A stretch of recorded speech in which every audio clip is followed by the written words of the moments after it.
What's going on, y'all? We got another week. Colin, top 10, week 5. Go ahead, jump into it. Give y'all my thoughts as he ranked these teams. Yeah, man, that's it, really. Get to it. So here we go, the herd hierarchy top 10. Herd hierarchy. Time is now. Let's go. The top 10 NFL teams according to Colin. Number 10. Minnesota. Yeah, they thumped Green Bay and dominated them. Oh, by the way, their only loss on the road, Monday Night Football, to maybe the best team in the league, Philadelphia. Kirk Cousins. Minnesota at 10. He had them at 10 last week. They beat the Saints this week. So, okay, 3-1. 34 straight. 3-1. Does he have the Giants in here? Just asking. Just curious. 3-1. Who was 3-1? Great games with a touchdown pass. They're not flashy. They can't blow you away. But they've got upcoming games against the Bears, the Dolphins without Tua, the Cardinals, and the Commanders. So get ready for a 7-1 football team. Again. He's projecting. Does that have anything to do with this top 10 ranking? I'm just curious. I think there is a ceiling and there are limitations.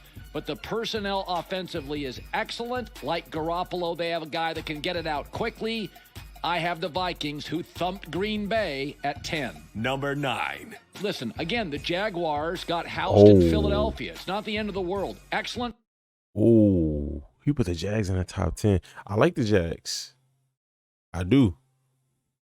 That's just very unexpected. I don't know. If the Jaguars and the Giants play today, who would I take? I don't know. Front seven, all sorts of weapons. Trevor Lawrence, 3 straight games with multiple touchdowns. It's not a work of art. They're young, they make mistakes. But they've played 3 of their first 4 games on the road. Now they start to get some home cooking against the Texans and the Giants and the Broncos and they the played the Raiders. Giants. The schedule goes home, softens up, and I like what I see all over the field. There's weapons. I feel 50-50 about their matchup against the Texans. Like, they lose to the Texans sometimes, but, again, they're playing solid this season, so I feel 50-50 about it at the moment. Trevor Lawrence continues to grow. Jags at 9. Number 8. I don't know really what to do with the Dolphins. I like so much about them. I don't know what you're going to do without Tua, but I don't think Bridgewater is I don't remember huge where they were at fall last week. I think they were top 5 last week. But I think they're still going to be a really good football team. The only loss this season came on a short week against Cincinnati, a fairly desperate team. Their offense, this is a big stat. Their offense ranks 2nd in yards per play at 6.4. That's a Vegas stat. They are explosive. And like San Francisco, Tua and Garoppolo get the ball out quickly to guys who are phenomenal after the catch. I think they're going to win a bunch of games with Teddy Bridgewater.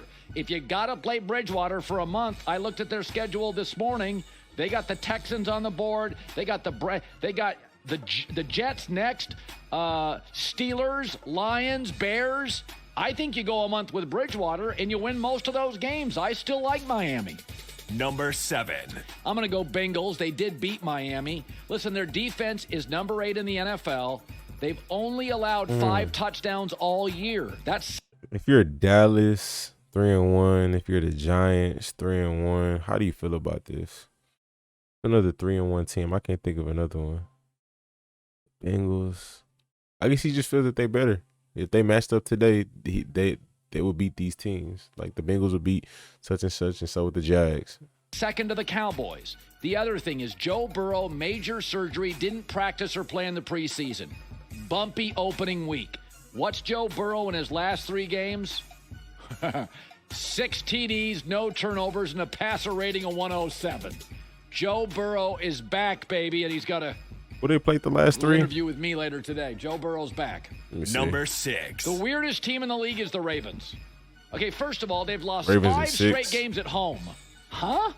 Baltimore's always great at home. Secondly, their defense has the most takeaways in the league, but the worst pass Bengals played the defense Dolphins, in the Jets, and the Cowboys. They're great in the first half, not in the second. I find them a weird team. But I love the staff. I love the owner. I love the front office. I love Lamar Jackson. They can win any game and lose any game. But they are a strange team that suddenly now is better away from home than at home. They could win any game but lose any game. I feel like the Ravens only lose to competitive teams. I don't feel like they just go out there and lose to scrubs. Like, they win winnable games, generally, in my opinion. That's how I look at them. I thought they were better than Miami when they played. They just had a bad last 8 minutes. Miami was a good team, though. Number 5. 49ers. Their defense leads the NFL in the scoring defense. Only team holding their opponents under 4 yards of play. I kind of like that. Only team in the scoring defense. At 2-2. Only team holding their opponents under 4 yards of play. Only team that's not allowed a touchdown in the first half this season. And they are physical. I mean, they pushed the Rams around the field last night. Very physical team. I got to tell you something. That's very true. The Niners are a very They're my physical favorite team in the league to watch. On both sides of the ball. That is my favorite kind of football. Big, tough, physical, dominating, in your kitchen. Trent Williams gone at left tackle, so I can't put him higher for a month, but I'll have them at 5. Number 4. I forgot Trent was out. The Bucs have lost back-to-back to Kansas City and Green Bay. Now they have all their receivers. Listen, they got the Falcons, Steelers. You got the Bucs that high coming off a loss. I don't know. I think I would have. If I keep it in the top 10, I probably would have put them a little lower. But and Panthers coming up. So the 2-2 Bucs are going to be the 5-2 Bucs. They've got their players back. Brady leads the NFL in touchdown to interception ratio. It is remarkable. They're competitive with Kansas City and competitive with Green Bay, considering the hemorrhaging of players Kansas City, on the offensive side. They handled them. This is still. I watched that Kansas We'll see City as the season progresses, though. Once they I'm not saying the Bucs are going to be bad. I'm just saying based off how they played this week. So healthy, up and running. You don't want any piece of this team, in the NFC especially. Number 3. The Bills. Listen, they still lead the NFL in point differential, yardage you drop them differential. down. They've outscored opponents 44-0 in the third quarter, which means their coaching staff is great. I'm pretty sure you got with the Chiefs at adjustments. 1, of course. Their offense leads the NFL in first downs. Don't go crazy here. They got cluster injuries on the back end. It hurt them against Miami, hurts them against Baltimore. They're missing 3 of their top 4 starters. They've got injuries all over the secondary and D-line. I do think their lack of a running game outside of Josh Allen, they will pay the price for that probably in the postseason. But they're an avalanche coming downhill. You don't want to be a skier when they're healthy. They're not a dominant run team, and they're not going to get like 100 yards at will. But I think they got a solid run game. Yeah, like I said, I feel like their run game is it works at the right times. But no, I don't feel like what's a team that can win that doesn't need to. They can win with the pass. I feel like the Chiefs, they can win with their run. And they're a heavy pass team. I don't know. Y'all let me know what y'all think about that. I like the Bills a lot at 3. Number 2. Philadelphia, only remaining undefeated team. 36 big plays. This is So the Chiefs are 1. mythology of Jalen Hurts. Well, he doesn't throw the ball down the field. They lead the NFL, not the Chiefs, in big plays, 36.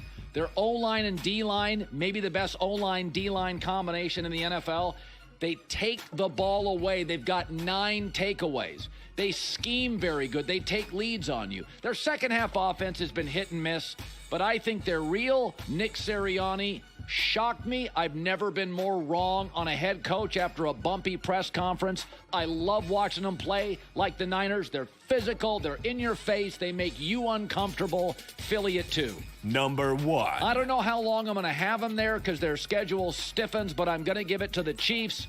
The number 2 scoring offense, the most creative offensive coach in the league, the best quarterback in the league. Their defense, impossible to run on. They're forcing you to throw the ball. Now, the bad news is they're giving up a lot of yards over the top. You can throw the ball on this team, and they got to clean that up because they're going to lead most of the games they play late.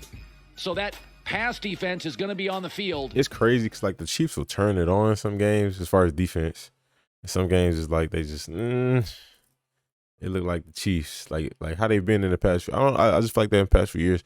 Like some games, they turn it on. It's like a switch. Like they're just locked down. I don't want to say locked down, but they're very good defensively. And in some games, it's real iffy. In the fourth quarter in the playoffs. But I think it depends on matchups I don't as like well. about it. Their pass defense right now is not tight, and they could. By the way, the key is, and they're really a smart organization.